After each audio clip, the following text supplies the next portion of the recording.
Assalamualaikum warahmatullahi wabarakatuh. Perkenalkan, nama saya Adit Triana. Saya dari PAIA semester 3. Di sini saya akan menjelaskan sebuah metode, yaitu metode Iqra.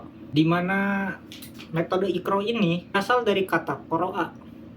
Dalam kamus besar, kata ini memiliki arti yang macam-macam. Di antaranya membaca, menganalisis, mendalami penyampaian, dan meneliti, serta masih banyak lagi. Metode Iqra ini adalah metode yang digunakan dalam membaca Al-Quran yang menekankan langsung pada latihan membaca. Adapun buku panduannya, seperti metode Iqra ini terdiri dari 6 jilid. Contoh fisiknya yaitu seperti ini, di mana metode Iqra ini memiliki 6 jilid dari jilid pertama sampai jilid terakhir. Di mana jilid pertama itu menerangkan dari atau pengenalan huruf hijaiyah, serta makin menambah jilid atau jilid selanjutnya itu lebih menekankan kepada huruf-huruf tertentu. Jadi bisa disimpulkan, metode Iqra ini adalah suatu metode membaca Al-Quran yang menekankan langsung pada latihan membaca. Lalu untuk sejarahnya, metode Iqra ini disusun oleh Kiai Haji As'ad Human yang berdomisili di Yogyakarta. Beliau lahir di Yogyakarta pada tahun 1933 dan wafat pada 2 Februari 1996 di usia beliau yang ke-63 tahun. Beliau merupakan seseorang yang telah berkecimpung dalam pengajaran Al-Quran dengan menggunakan berbagai metode yang dalam kenyataannya ternyata belum sempurna.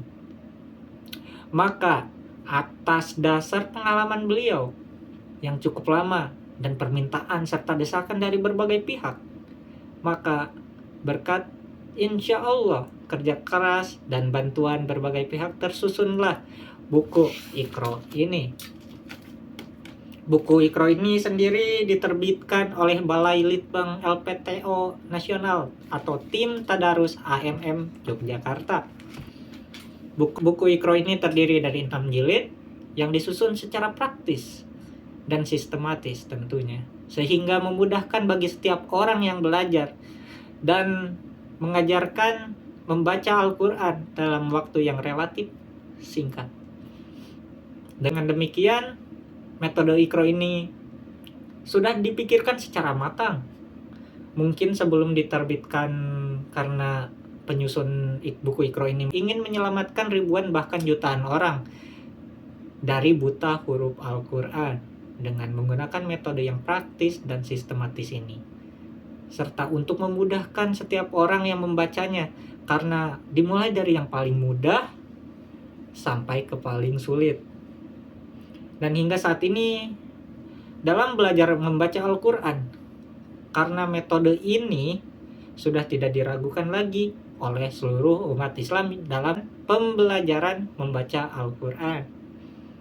Lalu masuk ke poin cara penerapan metode Iqra. Ya, Iqra jilid 1. Pada poin ini, pengenalan cara membaca huruf hijaiyah yang berbaris fathah, sekaligus makhraj hurufnya, diantaranya dari huruf alif sampai dengan ya. Yang poin kedua, yaitu untuk membedakan bacaan huruf-huruf tertentu, diantaranya alif dengan ain, jim dengan za, da dengan do. Lalu masuk ke poin selanjutnya, yaitu untuk membaca huruf-huruf secara acak. Contohnya alif, ba, sa, ta, ba. Jadi dengan alif, ba, sa, ta, ba, itu disilang atau diacak. Masuk ke poin jilid 2. Yang pertama, pengenalan tanda panjang. Contohnya, ketika ada huruf ba dengan alif itu disatukan dengan tanda fathah. Dibacanya gimana? Ya, betul. Ba. Lalu poin selanjutnya, pengenalan huruf sambung. Di antaranya ketika huruf kho, to dengan ba disatukan menjadi khotoba. Betul sekali. Lalu masuk ke buku Iqra jilid 3. Pengenalan poin pertama, pengenalan tanda baca kasroh dan tanda baca panjang sekaligus. Memperkenalkan tanda sukun di antaranya. Contohnya seperti bagaimana ya? Oh, seperti ini. Dibaca bi. Betul sekali.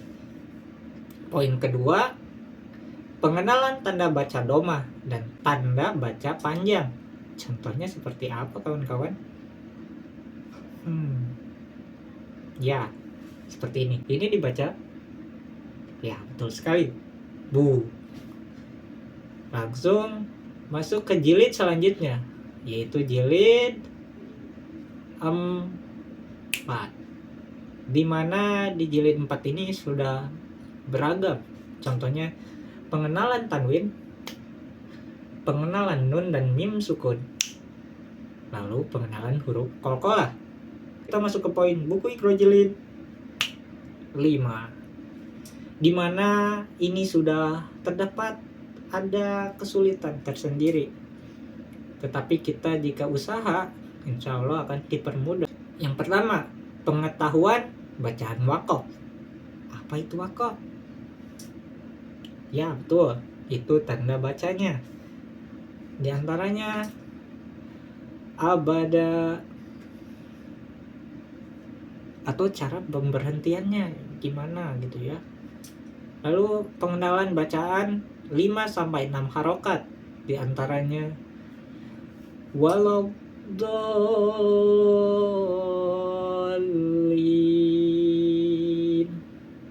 Seperti itulah contohnya. Lalu ada juga pengenalan huruf tasydid. Bagaimana contohnya? Seperti ini.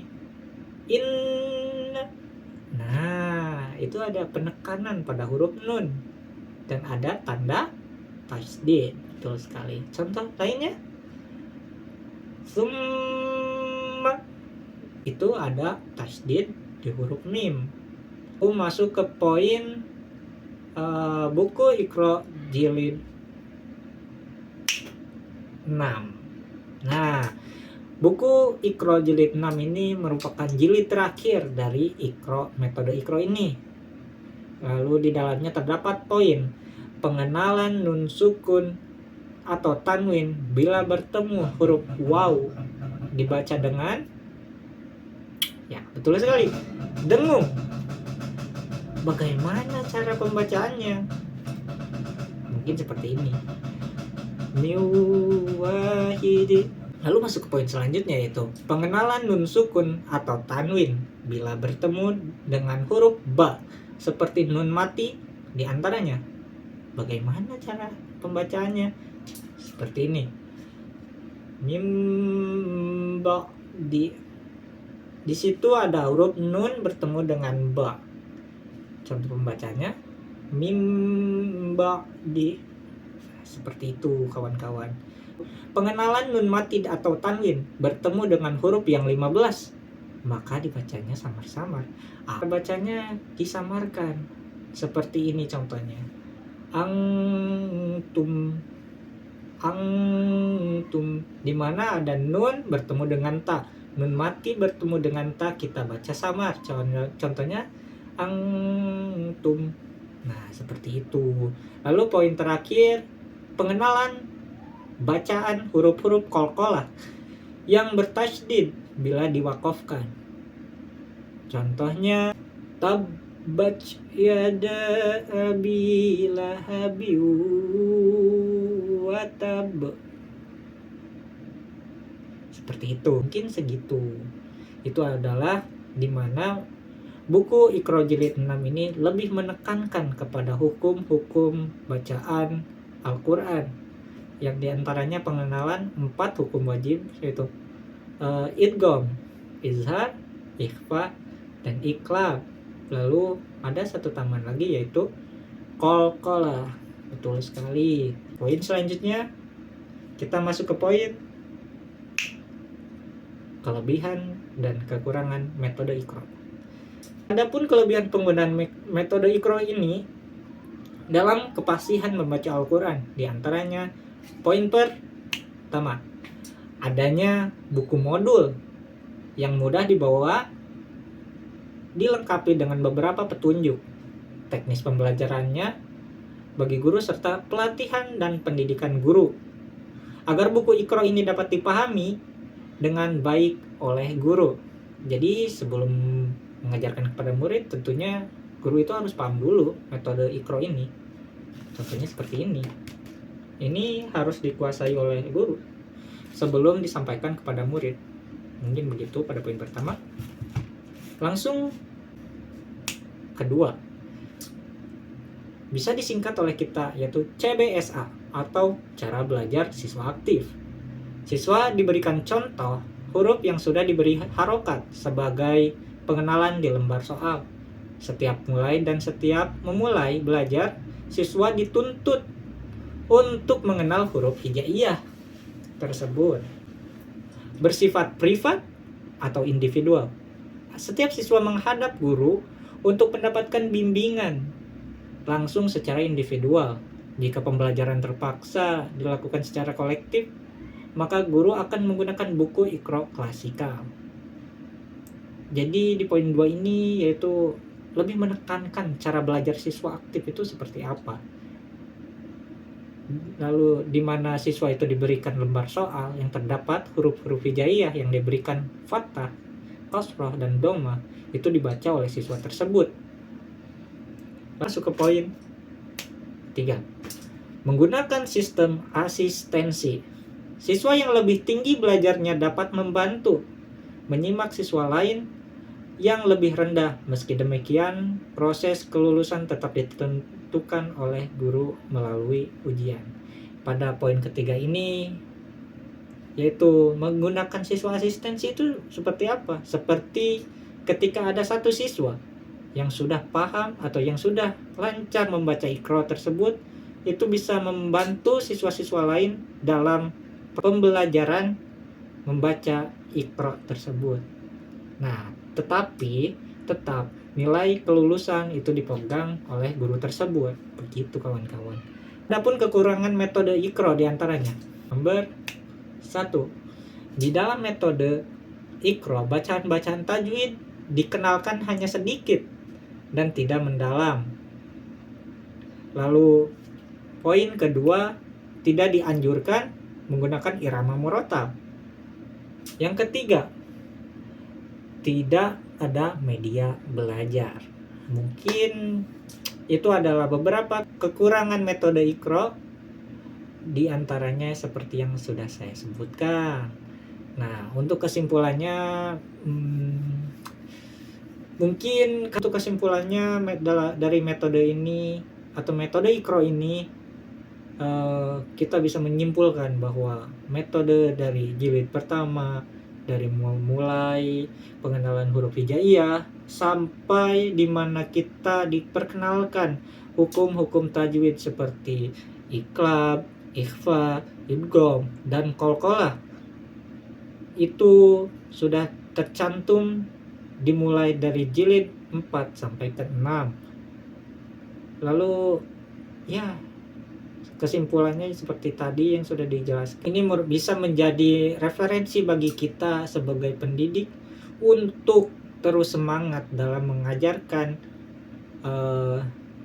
metode Iqra ini kepada murid-murid, agar tidak terciptanya generasi yang buta huruf Al-Quran. Mungkin sekian dari saya penjelasan metode Iqra ini. Penjelasan metode Iqra ini seperti yang saya tuturkan, mungkin hanya seperti itu saja.